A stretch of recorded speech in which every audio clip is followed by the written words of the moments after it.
Immunité innée, zoom sur la phagocytose. Voici un phagocyte.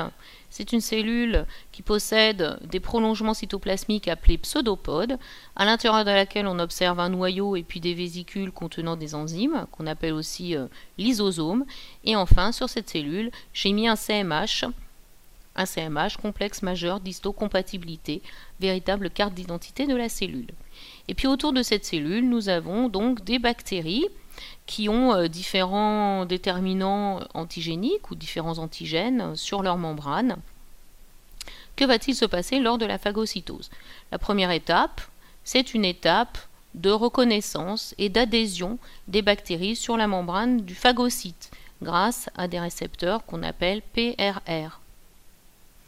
Ensuite, la bactérie est donc entourée par les pseudopodes, ce qui lui permet d'être à l'intérieur d'une vésicule qui va ensuite rentrer dans la cellule.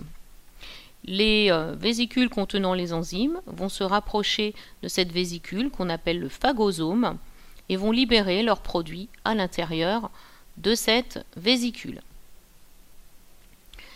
Ainsi, la bactérie va être digérée, découpée par des enzymes en différents éléments. Certains antigènes ou certaines portions d'antigènes appelés épitopes ou déterminants géniques peuvent être conservés. C'est l'étape de digestion. Ensuite vient l'étape de rejet des déchets.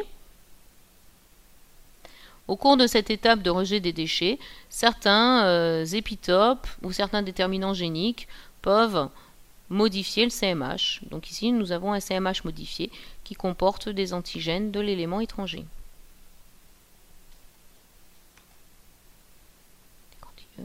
Donc voici, ici, on a libération des déchets et puis modification du CMH.